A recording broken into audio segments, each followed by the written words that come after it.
Dear ट्वेल्थीज and NEET aspirant, पिछले कई दिनों से बच्चे बात कर रहे थे, लगातार बोले जा रहे थे कि सर डीएनए पे कोई लेक्चर रिकॉर्ड कर दीजिए, डीएनए पर कोई लेक्चर रिकॉर्ड कर दीजिए, कुछ चीज़ें समझ में नहीं आ रही हैं। तो स्टूडेंट्स के लिए मैं आज एक इम्पोर्टेंट टॉपिक लेकर यहाँ पर प्रेजेंट हूँ। DNA, deoxy ribo nucleic acid होता क्या है, डीएनए किसे कहते हैं, डीएनए बना कैसे होता है, डीएनए का केमिकल प्रॉपर्टी क्या है, और एक्चुअल में जैसे कि हम प्रीवियस लेक्चर में बातें कहीं किए थे, जैसे मेंडल ने फैक्टर और एलिमेंट के बारे में बता दिया था कि कैरेक्टर्स को कैरी करने का काम कौन करता है, फैक्टर या फिर एलिमेंट्स करता है। आगे जाकर विलियम जॉनसन ने उन्हें जीन कह दिया, जिसके बारे में आपको ऑलरेडी लेक्चर रिकॉर्ड करके दे चुका हूं। तो अब आपको पता है जीन्स कहां लगे होते हैं, क्रोमोसोम पर लगे होते हैं। जीन्स कहां लगे होते हैं, क्रोमोसोम पर लगे होते हैं। देखिए छोटी सी बात है, पीछे मैंने आप लोगों को बताई हुई है, आई होप सो आप लोगों को रिमेंबर होगी। तो डिटेल में अगर किसी को जीन्स सीखना है तो प्रीवियस लेक्चर को देख सकता है, वहां मैंने डिटेल में आप लोगों को जीन्स के बारे में बताया हुआ। लेकिन मैं छोटी सी बात दोबारा से मेमोराइज कराना चाहूंगा। ये आपका एक कोई क्रोमोसोम हो गया, इस तरह से देखिए टेट्राड कोई क्रोमोसोम है, आप इसे डायड फॉर्म में बना सकते हैं। ऐसा एसेंशियल नहीं है कि आपको इसे टेट्राड फॉर्म में ही बनाना है। जैसे कि ये जीन्स लगे हैं, देखो ऐसे, ओके, ये कौन लगे हैं, यहां लगे हैं जीन्स, कौन लगे हैं, ये लगे हैं जीन्स। तो एक्चुअल में ये जो जीन्स आप देख पा रहे हैं, जीन्स होते क्या है, इनका केमिकल प्रॉपर्टी क्या है, जीन्स कैसे काम करते हैं, ये बातें आप यहां से मेरे साथ सीखेंगे। ओके, बात समझ में आप लोगों को आ रही है क्लियरली? मैं आई होप सो बात समझ में बिल्कुल डायरेक्टली आप लोगों को आ रही होगी। तो समझिए मेरी बात को ध्यान से। तो अब आपको पता है इस क्रोमोसोम में दो तरह के पार्ट होते हैं। क्रोमोसोम दो चीजों से मिलकर बना होता है, एक तो इसके पास डीएनए होता है और एक इसके पास प्रोटीन होता है। तो यहां पर प्रॉब्लम ये थी कि कुछ साइंटिस्ट तो मानते थे कि कैरेक्टर को कैरी करने का काम कौन करता है, डीएनए करता है, कुछ प्रोटीन करता है। तो इस बारे में डिटेल में मैं आपको बताऊंगा about the DNA genetic material में। फिलहाल आप आज मेरे साथ सीखेंगे डीएनए, ठीक है? तो एक्चुअल में जो कैरेक्टर्स पेरेंट से प्रोजेनी में कैरिड आउट होकर आते हैं, उनके लिए डीएनए रिस्पॉन्सिबल होता है, ठीक है? कौन रिस्पॉन्सिबल होता है, डीएनए। तो जो डीएनए आप यहां देख पा रहे हैं बेटा, डीएनए बना कैसे हुआ है, आप ये बात भी समझ लीजिए। एक्चुअल में हमारे पास एक सबसे अर्थ का पहला जेनेटिक मटेरियल जो हुआ करता था, आरएनए हुआ करता था, जिसे हम लोग क्या कहते हैं, आरएनए की फुल फॉर्म हमारे पास होती है राइबोज न्यूक्लिक एसिड, जिसे शॉर्टली हम लोग क्या लिख सकते हैं, राइबो न्यूक्लिक एसिड भी लिख सकते हैं, जिसका हमारे पास केमिकल फॉर्मूला क्या होता है, C5H10O5। ओके, ये पेंटोस शुगर है जो राइबोज शुगर कहलाती है। तो आरएनए के मॉडिफिकेशन से कौन बना, डीएनए, जिसका फॉर्मूला होता है C5H10O4। ओके, C5H10O4, इसे हम लोग क्या कहते हैं, ये होता है deoxy, okay, ribo nucleic acid या राइबोज न्यूक्लिक एसिड, दोनों ही बातें क्या होती हैं, करेक्ट होती हैं। पूरा नाम राइबोज न्यूक्लिक एसिड होता है, डीऑक्सी राइबोज न्यूक्लिक एसिड।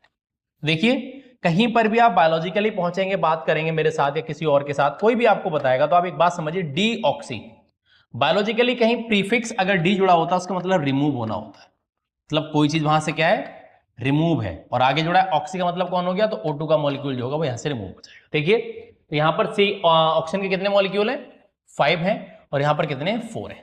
ठीक, क्लियर होगी बात? तो आरएनए के मॉडिफाई होने से कौन बना, डीएनए। अब आप मेरे साथ देखेंगे, मैं स्लाइड को बिल्कुल क्लियर कर देता हूं, ठीक है, और अब आप मेरे साथ इसे देखेंगे, समझो जरा। तो हमें डिटेल में कौन पढ़ना है, हमें डिटेल में कौन पढ़ना है, डीएनए। तो देखिए डीएनए होता क्या है, अगर मैं बात आप लोगों से करूं बहुत सिंपल सी लैंग्वेज में, मैं आपको डेफिनेशन लिखकर बताऊंगा बेटा, बिल्कुल डायरेक्टली आप समझ जाएं क्या होता है ये। डीएनए होता है poly nucleotide, poly nucleotide of कौन, किसका पॉली न्यूक्लियोटाइड होता है, of deoxy, deoxy sorry polymer लिखेंगे, सॉरी थोड़ा सा गलत हुआ, देखो यहां पर पॉलीमर ऑफ, ओके, देखो जरा सॉरी, कौन होता है, कैंसिल करेंगे इसे थोड़ा सा, पॉलीमर, किसका पॉलीमर है, तो पॉलीमर ऑफ डीएनए है, तो किसका पॉलीमर हो जाएगा, deoxy ribo nucleotides, deoxy ribo nucleotides. Okay, तो किसका पॉलीमर है, डीऑक्सी राइबो न्यूक्लियोटाइड्स का। अब न्यूक्लियोटाइड्स बने कैसे होते हैं, देखो तो डीएनए के 3 मेजर कंपोनेंट यहां पर होते हैं। अगर आपसे बात की जाए कंपोनेंट्स ऑफ डीएनए की, कि कंपोनेंट्स ऑफ डीएनए कौन से होते हैं, क्या क्या कंपोनेंट्स हैं, जो डीएनए को बनाते हैं, कंपोनेंट्स ऑफ, अगर आप डीएनए को मेरे साथ देखेंगे तो डीएनए में 3 कंपोनेंट होते हैं। एक्चुअल में न्यूक्लियोटाइड होता क्या है? 2 बातें होती हैं, न्यूक्लियोटाइड और न्यूक्लियोसाइड। बच्चे बड़े कंफ्यूज रहते हैं कि सर न्यूक्लियोसाइड क्या है और न्यूक्लियोटाइड क्या है। 2 बातें पूछ ली जाती है तो दोनों में बच्चा बड़ा कंफ्यूज रहता है।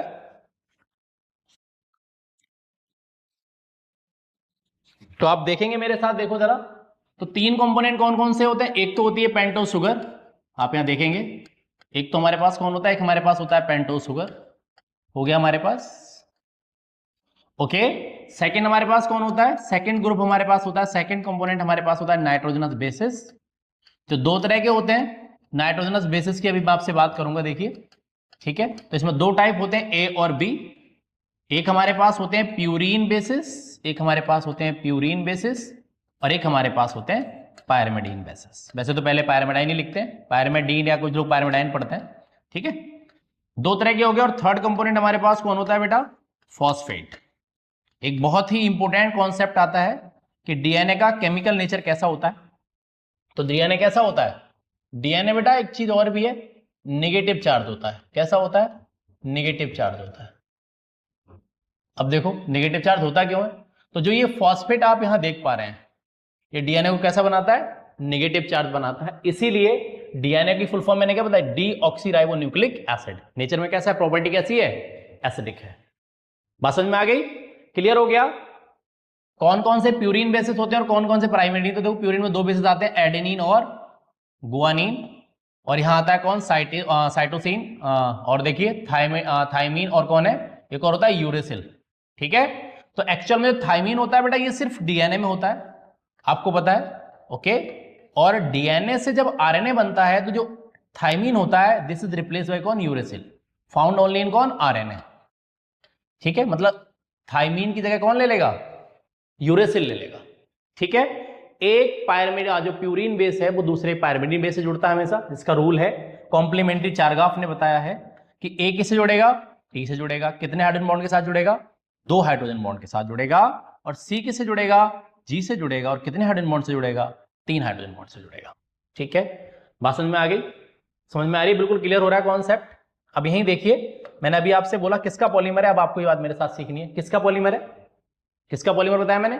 Deoxyribonucleotides, okay. तो देखो जरा ध्यान दो, जब पेंटोज शुगर और नाइट्रोजनस बेस आपस में जुड़ते हैं तो यहां दोनों को लिंक करने के लिए एक बॉन्ड बनता है। कौन सा बॉन्ड जुड़ता है बेटा? यहां एक बॉन्ड बनता है, कौन सा? Glycosidic bond. कौन सा बॉन्ड बनता है? Glycosidic bond, okay. तो हम इसे कहते हैं न्यूक्लियोसाइड। इसे कहते हैं क्या? न्यूक्लियोसाइड। न्यूक्लियोसाइड क्या कहते हैं? Nucleoside, okay. और जब देखिए 3 के तीनों मॉलिक्यूल जुड़ जाते हैं आपस में, पेंटोज शुगर से नाइट्रोजन बेस जुड़ गया, और क्या होता है? फिर जुड़ता है फॉस्फेट। तो यहां पर कौन सा बॉन्ड जुड़ता है? यहां पर बॉन्ड बनता है फॉस्फोडाइएस्टर बॉन्ड। कौन सा बॉन्ड बनता है? पढ़ाऊंगा आगे बॉन्डिंग की बात। Phosphodiester bond. तो ध्यान दीजिए, क्वेश्चन भी इस तरह से आ सकता है, इस तरह से आ सकता है कि एक्चुअल में न्यूक्लियोसाइड के बनाने के लिए कौन सा बॉन्ड को पार्टिसिपेट करता है? तो कौन सा? वो ग्लाइकोसिडिक। और न्यूक्लियोटाइड के बनाने में कौन कौन से बॉन्ड पार्टिसिपेट करते हैं? न्यूक्लियोटाइड। देखिए तो 2 तरह के बॉन्ड हो गए, कौन? ग्लाइकोसिडिक और कौन? फॉस्फेट। अब बच्चे इसमें कंफ्यूजन रहता है, कई बार मैं पूछ लेता हूं बच्चों से कि इसमें न्यूक्लियोसाइड छोटा है या बड़ा। तो बच्चे कंफ्यूजन में आ जाते हैं कि सर स्मॉल कौन होगा, लार्ज कौन सा होगा। अब आप ध्यान देखो, कॉमन सी बात है, जिसके पास 3 मॉलिक्यूल जुड़ रहे हैं, 3 कंपोनेंट जुड़ रहे हैं, वो साइज में बड़ा होगा, ठीक है। और जो जिसके पास 2 मॉलिक्यूल जुड़ रहे हैं वो क्या होगा? स्मॉल होगा। लेकिन मैंने इसके लिए भी बहुत इजी ट्रिक बनाई हुई है आप लोगों के लिए। क्या इजी ट्रिक बनाई हुई है? बहुत ध्यान से समझेंगे तो आपको कॉन्सेप्ट बहुत इजीली क्लियर हो जाएगा। क्या? देखो बेटा मेरे प्यारे बच्चों ध्यान दो, एस, न्यूक्लियोसाइड में एस आया, और एस का मतलब कौन होता है? एस से कौन होता है? स्मॉल होता है। एस से कौन होता है? स्मॉल होता है। बिल्कुल क्लियर हो गई? अब न्यूक्लियोटाइड में टी आया, टी से कौन होता है? टॉल होता है। टॉल का मतलब क्या हो गया? बड़ा। आप कभी नहीं भूलेंगे अगर ऐसे याद रखेंगे तो स्मॉल कौन है? न्यूक्लियोसाइड। बड़ा कौन है? न्यूक्लियोटाइड। ठीक, क्लियर होगी बात? बिल्कुल कोई दिक्कत परेशानी तो नहीं है? सभी को बात समझ में आ रही होगी, आई होप सो, ठीक है। चलिए एक छोटी सी बात है मैं आपको बताता हूं, देखो डीएनए के बारे में आप मेरे साथ सीखेंगे यहां पर। इसे मैं थोड़ा सा बैक कर देता हूं यहां से। अब आप मेरे साथ सीख पाएंगे कॉन्सेप्ट। और को देखिए, मैं डीएनए का डायग्राम, चलो आपको चाहो तो वही बना के दिखा सकता हूं, लेकिन आप चाहें तो मैं आपको एक कॉन्सेप्ट और भी दिखा सकता हूं। देखिए मेरे पास एक स्लाइड बनी हुई है, मैं आपको डीएनए बिल्कुल सेम वही कॉन्सेप्ट पे लेके चलूंगा कि डीएनए दिखता कैसा है, ठीक है। क्योंकि डीएनए का स्ट्रक्चर आप मेरे साथ पढ़ रहे हैं तो मैं आपको सीधा उसी कॉन्सेप्ट पे वापस लेकर चलूंगा कि एक्चुअल में डीएनए होता कैसा है, ठीक है। कई सारी बातें डीएनए को लेकर आप लोगों से पूछी जाती रहती हैं, आती रहती हैं कहीं ना कहीं। देखिएगा ये आपकी एनसीईआरटी का डायग्राम है। मैं किसी और को फोकस क्यों नहीं कर रहा, सिर्फ एनसीईआरटी के डायग्राम को फोकस क्यों कर रहा हूं, क्योंकि एनसीईआरटी के सिवाय ना तो आपसे बोर्ड में क्वेश्चन पूछा जाता है और ना ही आपके नीट में क्वेश्चन आता है, ठीक है। तो देखिएगा डीएनए का जो डबल स्ट्रैंड मॉडल था उसे बेटसन एंड क्रिक ने दिया है। किसने दिया? दो साइंटिस्ट से, बेटसन एंड क्रिक। उन्होंने बताया कि डीएनए कैसा होता है, डबल स्ट्रैंडेड होता है। डीएनए दो स्ट्रैंड से मिलकर बना होता है और दोनों के दोनों स्ट्रैंड एक दूसरे के एंटी पैरेलल होते हैं। देखिए मतलब कि इसकी पोलैरिटी मैंने माना ये 5' से कैसा हो गया, देखो ये स्टैंड ऐसे आ रहा है तो ये 3' हो जाएगा, ठीक है। और दूसरा वाला कौन हो जाएगा, 3' से 5'। ओके, क्लियर होगी बात, ठीक है। तो ये जो आप देख रहे हैं इसे सुगर फॉस्फेट बैकबोन कहते हैं। क्यों बेटा? एक्चुअल में से कि यहां पर पेंटोज शुगर है, यहां पर देखो तो ये दो शुगर के मॉलिक्यूल बीच में कौन जुड़ा होगा, फॉस्फेट जुड़ा होगा। तो जो डीएनए का हेलिक्स होता है, जो डीएनए की चेन होती है, वो दो मॉलिक्यूल से मिलकर बनी होती है। कौन कौन? सुगर और phosphate. That's why the DNA strands are called sugar phosphate backbone।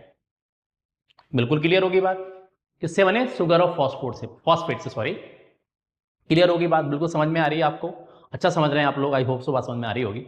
That's why sugar और फॉस्फेट ने मिलकर बनाया तो हमने कह दिया सुगर फॉस्फेट बैकबोन। क्लियर, ठीक है। कौन सा बॉन्ड बीच में जुड़ रहा होगा आपको पता है? फॉस्फोडाइएस्टर, ठीक। अगली बात बताइए बेटसन एंड क्रिक ने, डीएनए के एक स्ट्रैंड से दूसरे स्ट्रैंड की जो डिस्टेंस होती है कितनी होती है बेटा? ये होती है 20 एंगस्ट्रॉम। कितनी होती है? 20 एंगस्ट्रॉम। अगर आप इसे मीटर में कन्वर्ट करो तो कितना हो जाएगा? 20 इंटू 10 की पावर माइनस 10 मीटर, ठीक है। यहां कलर कोड दिया हुआ देखो, येलो कलर एडेनिन के लिए है, ग्रीन कलर थाइमिन के लिए है, ऑरेंज कलर गुआनिन के लिए है और आप पिंक कलर देख पाएंगे इसके लिए, साइटोसिन के लिए है। मैंने अभी आपको बताया पीछे लेक्चर, अभी पीछे वाली स्लाइड पर, कि जो होता है वो क्या होता है बेटा। तो मैंने अभी आपसे बोला कि एडेनिन हमेशा किससे जुड़ता है? थाइमीन से जुड़ता है, दो हाइड्रोजन बॉन्ड के साथ जुड़ता है। और सी हमेशा किससे जुड़ता है? किससे जुड़ता है? गुआनिन के साथ जुड़ता है। सीजी से जुड़ता है तो 3 हाइड्रोजन बॉन्ड्स होते हैं, ठीक। अब देखिए, आप देखो जरा, अगर आप इसे देखें, इसे ग्रुप कहते हैं। ये साइज में देखो बड़ी दिख रही है, छोटी सी आपको दिख रही होगी। दूसरा देखो, इधर आ जाइए अब आप, अपने ने डायग्राम का देखना है। डायग्राम का कौन सा हैंड है? राइट हैंड है। ये वाला कौन सा है? लेफ्ट हैंड है, ठीक है। डायग्राम का हमारा नहीं देखना है। यहां जाइए, इधर देखो, ये लार्ज हो गई, ये स्मॉल हो जाएगी यहां। तो इसे क्या कहते हैं? इसे कहते हैं मेजर ग्रूव। क्या कहते हैं इसे? इसे कहते हैं मेजर ग्रूव। और इसे क्या कहते हैं बेटा? इसे कहते हैं माइनर ग्रूव। जो कैसे लगी होती है बेटा? ऑल्टरनेट पैटर्न में लगी होती है। कैसे लगी होती है? ऑल्टरनेट पैटर्न में लगी होती है। क्लियर बात आपको मेरी समझ में आ रही है? देखो तो पहले क्या था, अगर आप देखो तो left hand side major group था, दोबारा में किधर आ गया मेजर? लेफ्ट हैंड साइड आ गया, वो सॉरी राइट हैंड साइड आ गया, ठीक। ये मेजर ग्रुप हो गया और इधर कौन सा हो गया? माइनर ग्रुप हो गया। कौन हो गया? ये माइनर ग्रुप हो गया। तो ये ऑल्टरनेट पैटर्न में लगी होती है। एक ग्रुप में बेटा 4 बेस पेयर आते हैं, आप काउंट कर लीजिए, 1 2 3 और 4। दो नाइट्रोजन बेसिस के जुड़ने से, देखो एक नाइट्रोजन बेस हो गया और एक ये हो गया, इन दोनों के जुड़ने से कौन बनता है? कहते हैं बेस पेयर, ठीक है। तो एक ग्रुप में कितने बेस पेयर होते हैं? 4। और एक बेस पेयर से दूसरे बेस पेयर की डिस्टेंस होती है बेटा, कितनी होती है? वो होती है 3.4 एंगस्ट्रॉम, ठीक है। ये हमें कौन सा मॉडल बताता है? बेटसन एंड क्रिक मॉडल बताता है। कितनी होती है? 3.4 एंगस्ट्रॉम। तो जो इसका पिच होता है, हमारे पास जो डीएनए है बेटा, वो बी टाइप डीएनए है, वो बेटा पिच ऑफ डीएनए कितने बेस पेयर पर आकर पूरा होता है? तो पिच ऑफ जो डीएनए है वो 10 बेस पर आकर पूरा होता है। तो देखो 3.4 इंटू कितने बेस पर हो गए? 10। तो डिस्टेंस कितनी हो गई? 34 एंगस्ट्रॉम, ठीक है। कितनी हो गई? 34 एंगस्ट्रॉम, ओके।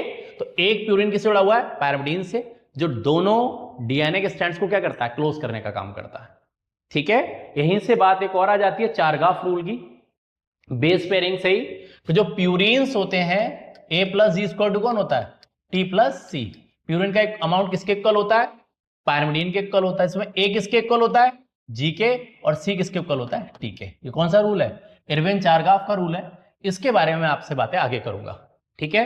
मैंने दो बातें आपसे बता दी डीएनए के बारे में, कि डीएनए होता क्या है, डीएनए बना कैसे। डीएनए की बॉन्डिंग अभी आप लोग, अगर आपको चाहिए कि समझ में नहीं आ रहा कौन सा बॉन्ड कहां बनता है, तो आप मुझे कमेंट सेक्शन में बताएंगे, ठीक है, आप मुझे कमेंट सेक्शन में बताएंगे तो मैं आपको फिर उसके लिए एक अलग से बॉन्डिंग प्रॉपर डायग्राम बना के, प्रॉपर स्ट्रक्चर बना के, उसका केमिकल डायग्राम ड्रॉ करके मैं आपको शुगर फॉस्फेट बैकबोन कहां लगी है, कहां आपके नाइट्रोजनस बेसिस लगे हैं और कहां पर कौन सा बॉन्ड जुड़ा हुआ है, ये बातें मैं आपको तब बताऊंगा जब आप मुझे कमेंट सेक्शन में कमेंट करेंगे।